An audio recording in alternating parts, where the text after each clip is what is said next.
బుచ్చి పట్టణంలోని పలు దాబాలు హోటళ్లను ఆహార భద్రతా అధికారిని నీరజ మున్సిపల్ కమిషనర్ రమణబాబు ఆధ్వర్యంలో తనిఖీలు చేపట్టారు.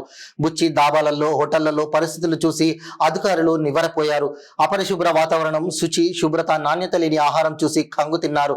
రకరకాల మాంసాలు కలిపి ఉండడం, శాకాహార మాంసాహారాలను కలిపి ఉంచడం, చికెన్లలో రంగులు కలిపి ఉంచడం, ఎలుకలు తిరుగుతూ ఉండడం, రోజుల తరబడి మాంసం నిల్వ ఉండటం, వంటశాల అపరిశుభ్రంగా ఉండటం గమనించి హోటళ్లకు అధికారులు నోటీసులు జారీ చేశారు. ఈ సందర్భంగా నగర కమిషనర్ రమణబాబు మాట్లాడుతూ, ఈ ఆహారం మీ కుటుంబ సభ్యులకు పెడతారా అని ప్రశ్నించారు. అపరిశుభ్ర ఆహారంతో అనారోగ్య పాలవుతారని, ప్రజలకు ఆహారం పట్ల అవగాహన ఎంతో అవసరమని సూచించారు. ఏ ఒక్క హోటల్కు కూడా లైసెన్స్ లేవని, ఇంకోసారి ఆహారం పట్ల నిర్లక్ష్యం వహిస్తే జరిమానాతో పాటు సీజ్ చేయడం జరుగుతుందని తెలిపారు. ఈ తనిఖీల్లో పోలీస్ సిబ్బంది, మున్సిపల్ సిబ్బంది తదితరులు పాల్గొన్నారు. ఇప్పుడు నిద్రలేసి ఇస్తాము. అవునా, మా రాత్రి వండుకోకూడదు కదమ్మా. రేత్రి ఎందుకు వండారు? మరి రేత్రి ఎందుకు వండుకుని రేత్రి అమ్మేసుకోవాలి కదమ్మా. ఇలా పెట్టుకుంటే అన్నం పట్టుకో. ఇప్పుడు ఏంటారు అన్నం ఎందుకు పెట్టకపోని ఓకే అంటే ఓకే తల్లి. అసలు అన్నం ఎప్పుడుదమ్మా? అన్నం కూడా నైట్ ఫ్రిడ్జ్ లో అలా పెట్టాలి. కస్టమర్లకు వేసేది కాదు సార్. ఎవరి కోసం మరి? మేము అలాంటివి ఉన్నాయి సార్. బర్రెలు దాని ఫ్రిడ్జ్ లో ఎందుకు పెడతాం? వాళ్ళు వస్తారు. ఫ్రిడ్జ్ లో ఎందుకు పెడతామంటున్నా? వీళ్ళు ఎందుకు పెట్టారో తెలియదు సార్. వస్తారు వాళ్ళు తీసుకెళ్తారు. అది మా అదేస్తే ఎక్కడ పెట్టారు సార్? నా పేరా ఎమర్ సుబ్బమ్మ.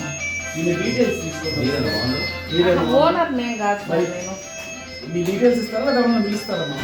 ఎవరు లేదు సార్. నెల్లూరు పోయాడు అబ్బాయి. వచ్చిన మా ఆయన్నే ఇన్ఫర్మేషన్ ఇవ్వాలంటే ఎవరితో మాట్లాడాలమ్మా?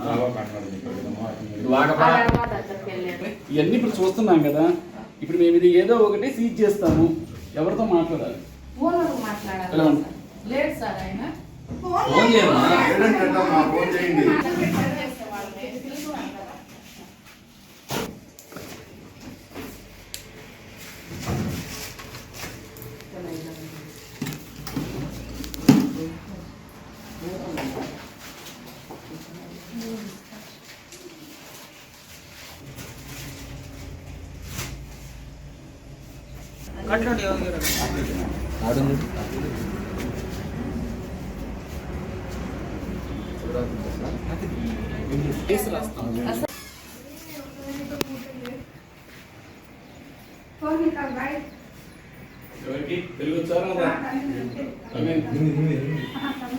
ఓనర్ షాప్ అయిన కలవండి.